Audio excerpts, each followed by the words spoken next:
আসসালামু আলাইকুম রহমতুল্লাহি ওয়া বারাকাতুহু। আলহামদুলিল্লাহি নাহমাদুহু ওয়া নাসাল্লিমু আলা রাসূলিহিল কারীম, আম্মা বা'দ। আপনাদেরকে শোনাতে যাচ্ছে নিজামুদ্দিন আউলিয়ার প্রতি বাবা ফরিদউদ্দিন গঞ্জস্কর রহমতুল্লাহ আলাইহির ভালোবাসা। কেমন ভালোবাসা যে নিজামুদ্দিন আউলিয়াকে বললেন, আমার জানাজা তুমি করবে, তুমি ছাড়া যেন অন্য কেউ না করে। আজ আমরা তাকে বলি 101টা খুন করে সে ওলি হয়েছে। মিথ্যে কথা, বানোয়াট কথা শুনে নিন। বাবা ফরিদউদ্দিন গঞ্জস্কর রহমাতুল্লাহি আলাইহি যে সকল ভক্ত ও শিষ্যকে খেলাফত দান করিয়াছেন, তন্মধ্য খাজা নিজামুদ্দিন আউলিয়াই ছিলেন তাহার সর্বাধিক প্রিয় খলিফা। ইহার প্রমাণ পাওয়া যায় বাবা সাহেব যখন ইন্তেকাল করেন তার 1 অথবা 2 দিন আগে তিনি ওসিয়ত করিয়া যান যে মৃত্যুর পর আমার লাঠিও খেরকা নিজামুদ্দিন আউলিয়াকে দিবে। নিজামুদ্দিনই আমার জানাজা নামাজ পড়াইবে। নিজামুদ্দিন ছাড়া যেন অন্য কেউ আমার জানাজার নামাজ না পড়ে। বাবা সাহেব আরো ওসিয়ত করিয়া যান যে আমাকে যেন নিজামুদ্দিন আউলিয়ার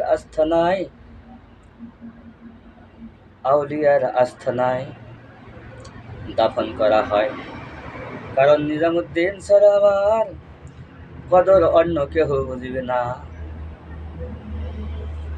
মৃত্যুর পূর্বে বাবা সাহেবের বিভিন্ন সময়ে বিভিন্ন অবস্থায় খাজা নিজামুদ্দিন আউলিয়াকে যে সব নসিহত করেছিলেন, শহরে কয়েকটি নসিহত বাণী এখানে উল্লেখ করা হইল। মৃত্যুর পূর্বে বাবা সাহেব বিভিন্ন সময়ে বিভিন্ন অবস্থায় খাজা নিজামুদ্দিন আউলিয়াকে সব নসিহত করিলেন। এখানে কয়েকটি নসিহত বাণী এখানে উল্লেখ করা হলো। ফকির দরবেশেরা সর্বদা মৃত্যুর জন্য প্রস্তুত থাকেন। তারা কখনো জামা গায়ে দেন, তখন মনে করবেন ইহা কাফনের জামা। যখন কাপড় পরিধান করবেন তখন মনে করবেন ইহা কাফনের কাপড়। যখন গোসল করবেন তখন ভাববেন ইহা মরণের গোসল। তাহারা পূর্বেই জোগাড় করিয়া রাখেন। মৃত্যুকে সব সময় স্মরণ করা কর্তব্য, কারণ ইহার ফলে অন্তর কখনো গাফেল হতে পারে না। যে ব্যক্তি সব সময় মৃত্যুকে নিজের সঙ্গী মনে করে, আল্লাহ তাহার প্রতি সদাই থাকেন, সকল কাজে সুষ্ঠুরূপে সম্পূর্ণ হয়। মারেফত শাস্ত্রের বড় কথা, খোদার ভয় ও তার রহমতের আশা অন্তরে যাবৎ খোদার ভয় দৃষ্টি না হইবে কিংবা তার রহমতের আশা জাগিতে তাবৎ মারেফত হাসিল সম্ভাবনা অতি ক্ষীণ। খোদার ভয় অন্তরে জাগরিত হইলে আত্মা সঞ্জীবিত হয়। নিজ নফসের চিকিৎসা অন্য দ্বারা সম্ভব নয়, উহার চিকিৎসা নিজেই করিতে হবে। পীর কামিল মুরিদের পথ প্রদর্শক, সাহায্যকারী মাত্র নফসকে সংশোধন করিবার দায়িত্ব নিজের। পীরের নির্দেশিত ব্যবস্থা মতো রিজায়াত ও মুজাহাদা করিবে, নফসকে সংশোধন করা সম্ভব হবে। মানুষ তার বাহির হায় শুধু দেখে বাহিরেরটা, ভিতরের অন্তরটা মরিচিকা ধরিয়াছে কি ধরেছে না, তাহার প্রতি লক্ষ্য করে না। দরবেশগণ তাই বাহিরের চাকচিক্যর দিকে অদ্য খেয়াল করে না। ভিতরের আত্মাটা যদি পরিষ্কার না হয়, বাহিরের চাকচিক্যর মূল্য কোথায়? নিজেকে জাহির না করায় প্রকৃত দরবেশী। যারা সর্বদা নিজেদের জাহির করিয়া বেড়ায় তারা রিয়া রিয়াকার বিয়া রিয়া মানুষের পরম শত্রু।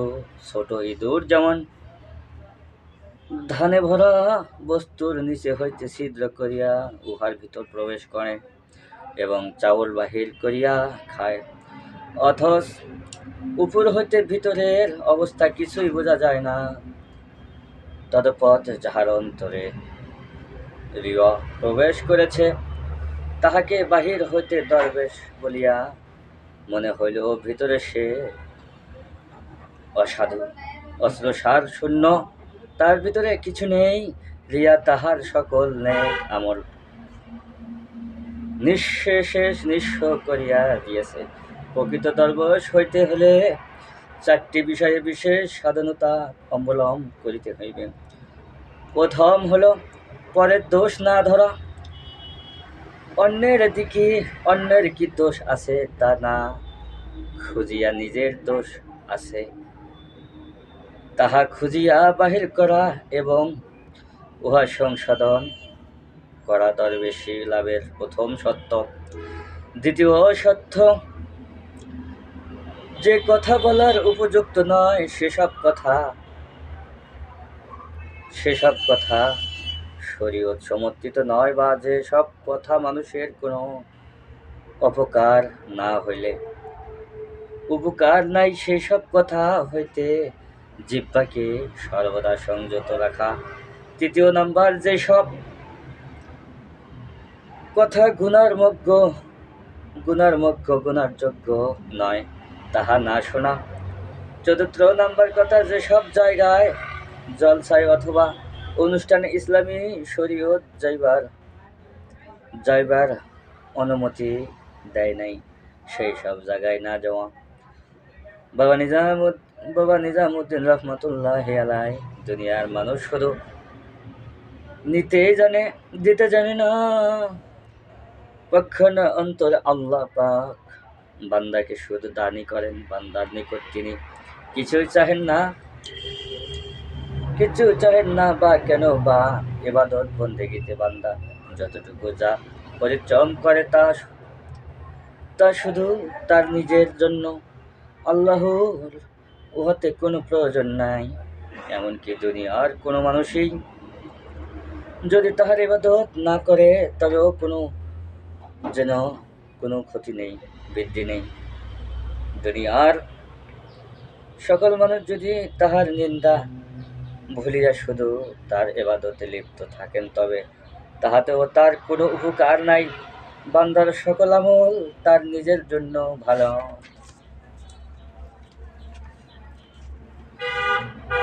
ভালো কাজ করিলে সে উহার সুফল লাভ করিবে, মন্দ কাজ করিলে উহার দুর্ভোগ পেলাইবে। অতএব সম্পর্ক শুধু আল্লাহর সাথে রাখিও। দুনিয়ার মানুষ তোমার কোনো কাজে আসিবে না।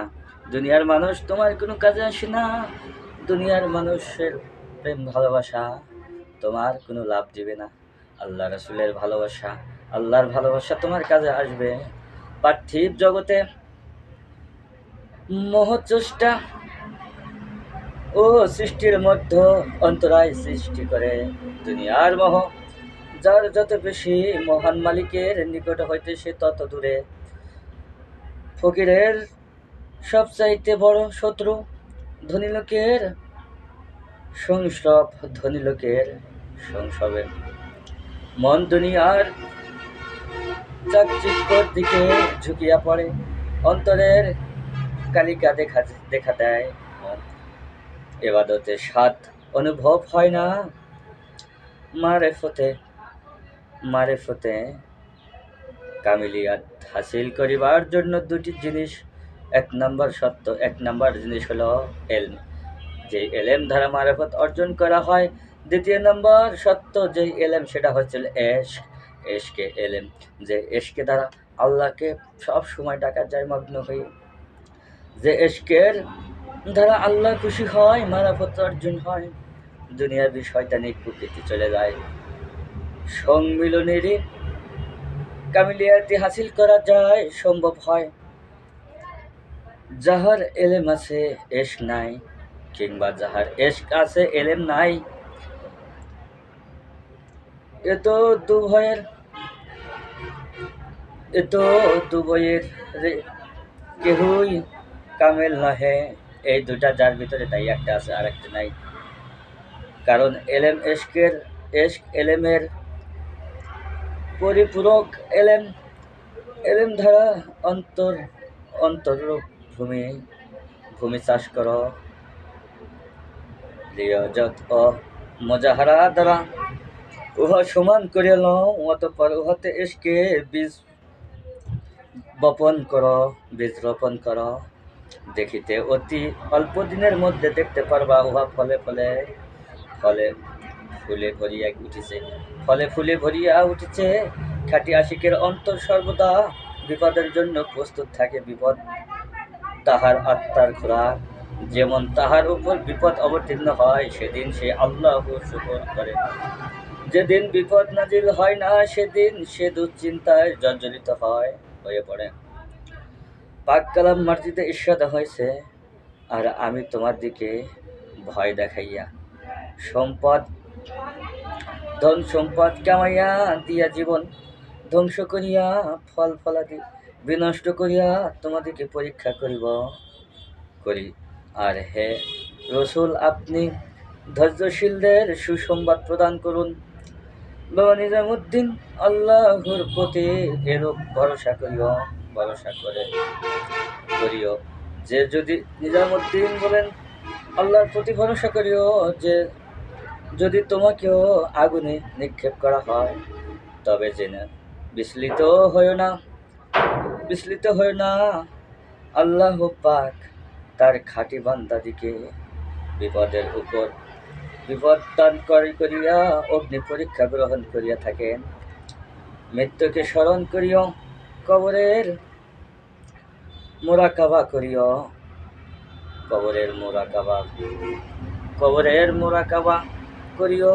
অন্তর নরম হইবে, অন্তরে যাহাতে শয়তানি ওসা প্রবেশ করিতে না পারে, তার জন্য মৃত্যুর মোরাকাবাত অন্য ফলদায়ক। দুনিয়ায় অসারতা সম্পর্কে তখন মনে স্থিরতা আসিবে, যখন উহা স্বাভাবিক পর জগতের দিকে ঝুঁকিয়া পড়িবে।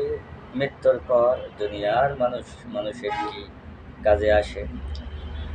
অনন্তকাল ব্যাপী যে জগতে থাকিতে হইবে, সেই জগতের পথে সঞ্চয় করিতে না পারিলে অস্থায়ী জগতের সম্পদ কোনো কাজে আসিবে না। বাবা নিজামুদ্দিন রহমতুল্লাহি আলাইহি এলেমের চাইতে বড় সম্পদ আর কারো পৃথিবীতে। লোক যদি এলেমের মর্যাদা বুঝিতে, তাহা হইলে কোন লোকই শিক্ষার পথ ও পরিত্যাগ করিত না। শিক্ষার পথ কখনোই হারাতো না। শিক্ষার পথ খুঁজে বেড়াত, এলেম শিক্ষা খুঁজে এলেম সিনায় পরিপূর্ণ এলেমের নূর দ্বারা ভরপূর্ণ করত। ধন সম্পদ অর্জনের জন্য এত পরিশ্রম করিত না। শিক্ষার আলোক যাহার অন্তরে প্রবেশ করিয়াছে, সেই জানে উহা কিরূপ আনন্দদায়ক।